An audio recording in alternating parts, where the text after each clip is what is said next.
New Zealand International, World and Pacific News. Hello, Keta. I'm Nicola Wright. Leading this bulletin in World News, another major transport accident in Europe, this time in Switzerland. And in Pacific News with Sally Round, 150 people charged in Tonga in relation to this month's student clash. Two trains have collided head-on in Switzerland, injuring as many as 40 people. Fire and ambulance services are at the scene and a helicopter has also been sent. The Swiss news agency ATS is reporting that 4 of those injured are seriously hurt. There have been no immediate reports of any deaths. The crash is the third major transport accident in Europe in less than a week. 38 people were killed when a bus plunged off a viaduct in Italy yesterday, and 79 people died in a train derailment in Spain last Wednesday. A wave of car bombs has killed at least 51 people in mostly Shia areas of the Iraqi capital Baghdad and in other cities around the country. Officials say more than 200 people were wounded in the attacks. The United Nations says more than 2,500 Iraqis have died in attacks since April, the highest violence since 2008. The spike comes amid heightened Shia-Sunni tensions. Sunnis say they're being marginalized by Prime Minister-led government. The Interior Minister says the scale of the attack suggests militant groups have infiltrated the social fabric of Iraq. The police say it won't be possible for security forces to stop the violence without active cooperation from citizens. The United States Secretary of State John Kerry has launched a fresh round of Middle East talks in Washington, insisting peace is possible. The talks begin today following the decision by Israel to release 104 Palestinian prisoners. But negotiators on both sides have warned of the obstacles that lie ahead. From Washington, Nina Maria Potts reports. They're appointing former U.S. Ambassador to Israel Martin Indyk to be his point man for fresh Middle East talks. U.S. Secretary of State John Kerry insisted there is still grounds for hope. If the leaders on both sides continue to show strong leadership and a willingness to make those tough choices and a willingness to reasonably compromise, then peace is possible. But the talks are mired in skepticism, with both sides warning conditions for peace are tough. John Kerry insists the risk of not trying is worse. Nina Maria Potts, Radio New Zealand News at Washington. Pope Francis has said gay people should not be marginalized but integrated into society. Speaking to reporters on a flight back from Brazil, he reaffirmed the Roman Catholic Church's position that homosexual acts are sinful, but homosexual orientation is not. He added that if a person is gay and seeks God and has goodwill, it's not his place to judge them. He also said he wanted a greater role for women in the church, but insisted they could not be priests. The Pope arrived back in Rome on Monday after a week-long tour of Brazil, his first trip abroad as pontiff. That's the latest world news.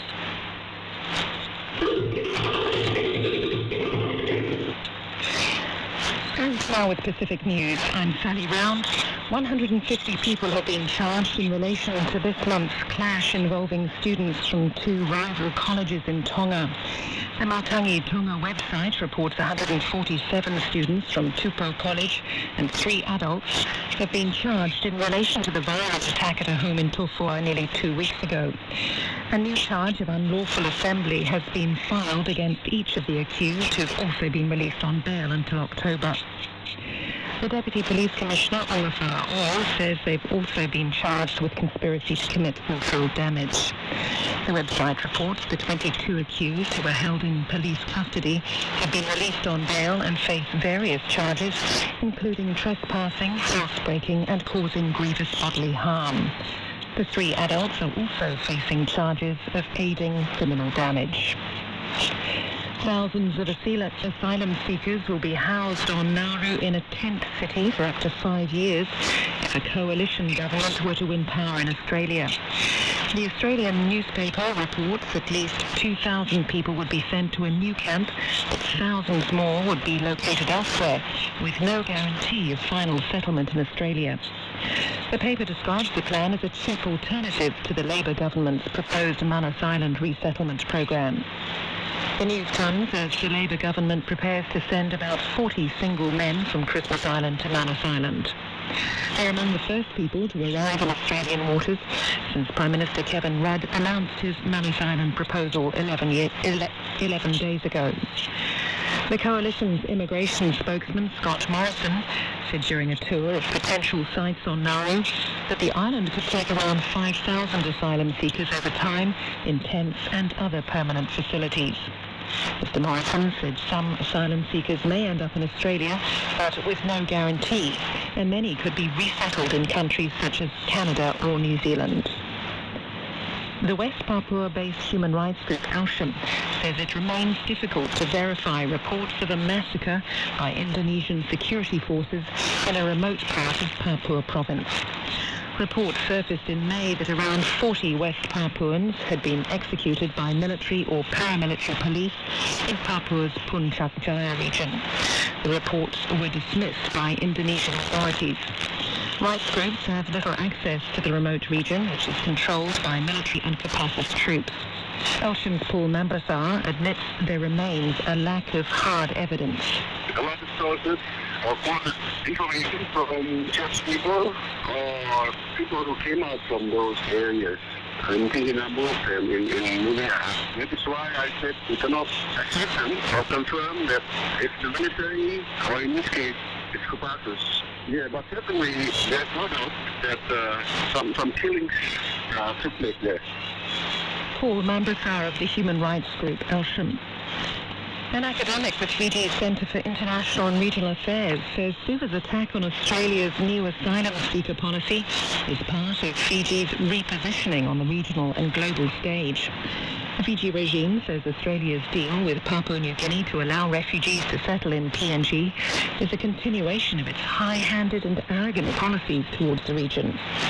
Professor Richard Herr says it's significant the criticism comes just before next week's meeting of a new Fiji-instigated regional grouping, which was set up in competition to the Pacific Islands Forum. He says Australia's domestic politics might also have brought on the attack. If the attack on the PNG solution was motivated by the Australian change in leadership, it might have been a deliberate attempt to make some points against the Red government and its failure to re-engage properly. Professor Herr says there are fears in Suva the new policy would add to the difficulties of nation building in Melanesian countries, which are very important to Fiji.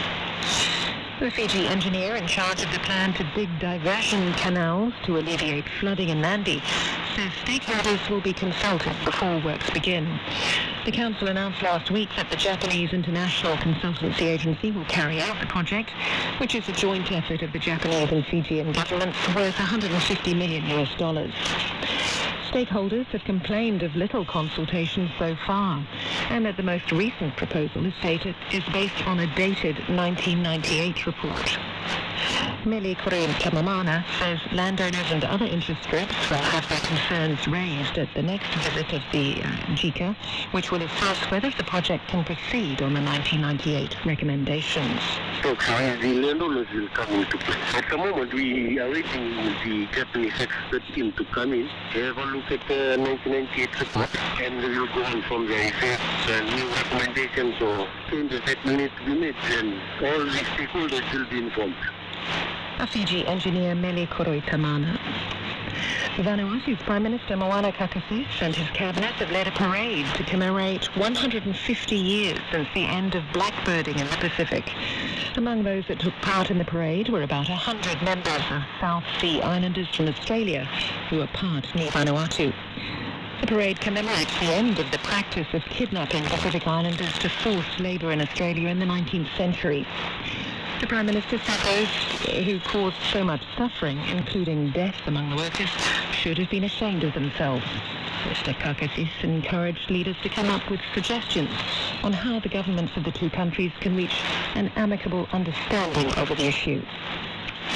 The Starkist Samoa Cannery has donated $15,000 to American Samoa's LBJ Hospital Pediatric Clinic to help with the treatment of children with heart problems. The donation was made possible through a donation drive which aimed to have each of the territory's estimated 59,000 people donate $1 each. Each of the cannery's 2,000 workers donated $1 each, and the company matched their donations $1.